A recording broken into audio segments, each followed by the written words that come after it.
নমস্কার, welcome to my channel সমীশ্রী শ্রী শ্রী রাধাকৃষ্ণ গোপাল শ্রীমদ ভগবদ্গীতা। আজকে আমি অষ্টাদশ পর্ব মহাভারতের আদি পর্বের ভৃগু বংশ উপাখ্যান অংশটু পাঠ করব।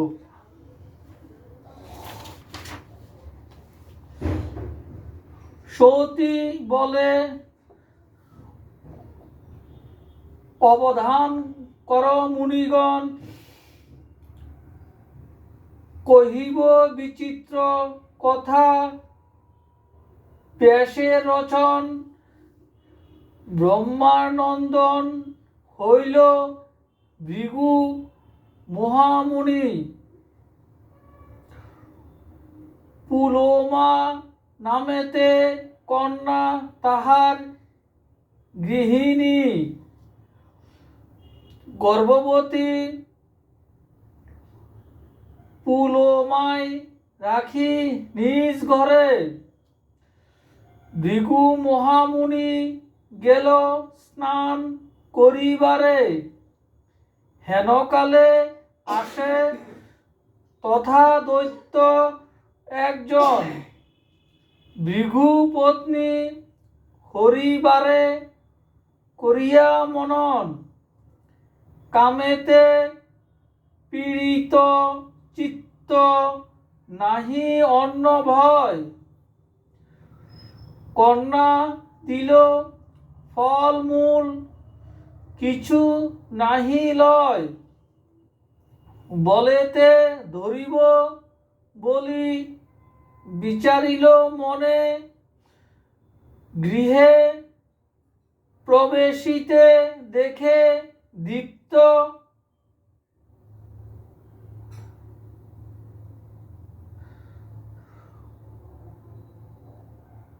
হুতাসনে।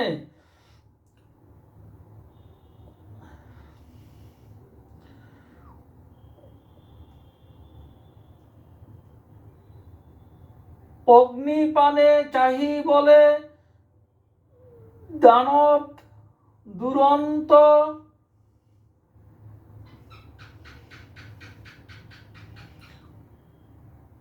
কহ বৈশানর তুমি, জানো আদি অন্ত।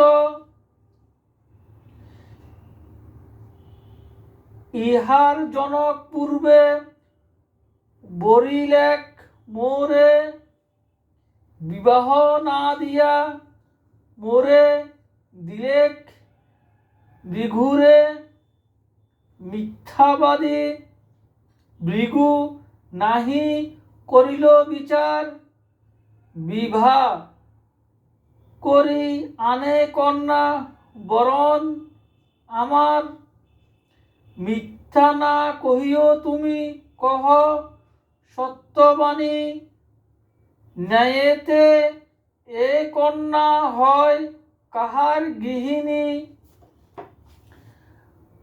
দানবের বাক্য শুনি অগ্নি হইল ভীত, কেমনে কহিব মিথ্যা হইল চিন্তিত। সত্য কইলে কন্যালয়ে যাইবে দানব, ভাবিয়া তাহার প্রতি বলে জলোদ্ভব। জানি আমি পূর্বে তুমি পুলোমা কন্যায় বরণ করেছ, তাহা কবু মিথ্যা নয়। কিন্তু বিধিমতে তব বিবাহ না হইল, তাই এ কন্যার পিতা ভৃগুরে অর্পিল। বিধিমন্ত্র পাঠ করি আমার গোচর, বিবাহ করিল কন্যা ভৃগু মুনিবর। তথাপি ন্যায়েতে কন্যা তোমার ঘরণী, কহিলাম সত্য কথা যাহা আমি জানি। অগ্নির বচন শুনি দানব দুর্বার নিমেষে ধরিল এক বরাহ আকার। বলে ধরি কন্যালয়ে চলিল তখন, বয়েতে বিকলা কন্যা করয়ে রোধন। গর্ভেতে আছিল পুত্র ভৃগুর ঔরসে, রাক্ষসের অত্যাচারে তবে মহারোষে। দ্বিতীয় সূর্যের প্রায় হইল বাহির, চবন নামেতে খ্যাত সে মহাবীর। দৃষ্টিমাত্রে ভৃগুপুত্র দানব দুর্জনে, সেই দণ্ডে ভস্মীভূত কইল তপবনে। ভৃগুর ঘরণী কোলে করি নিজ সুতে, চলিল আশ্রমে তবে কাঁদিতে কাঁদিতে। হেনকালে তথায় আইল পদ্মজনী, ক্রন্দন নিবৃত্তি কইল বলি মিষ্টবাণী। ক্রন্দনে বহিল অশ্রুজল পুলমার, তাহাতে জন্মিল নদী আশ্চর্য ব্যাপার। দেখিয়া বিস্ময় চিত্ত হইলেন বিধি, নাম তার রাখিলেন বধূসরা নদী। বধূকে রাখিয়া গৃহে গেল প্রজাপতি, পুত্র কোলে করিয়া রহয়ে দুঃখমতি। হেনকালে স্নান করি আসে ভৃগু তথা, জিজ্ঞাসিল কেন তব চিত্ত বিরসতা। স্বামীরে দেখিয়া কন্যা করিয়া রোদন, কহিলেন দানবের দুষ্ট আচরণ। তোমার তো নয় এই কইল প্রতিকার, দানবে মারিয়া মোরে কইল উদ্ধার। এত শুনি পুনঃ ভৃগু হেতু জিজ্ঞাসিল, কি কারণে দৈত্য আসি তোমারে ধরিল। কন্যা বলে আচম্বিতে আসি দুষ্টমতি, তোমারে না দেখিয়া জিজ্ঞাসে অগ্নিপ্রতি।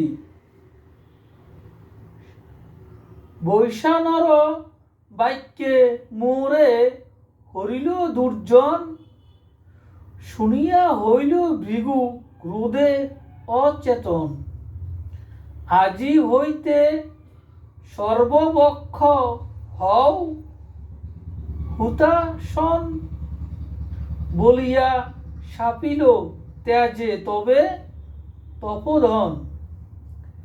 ত্রাসিত অনল শুনি ভৃগুর বচন,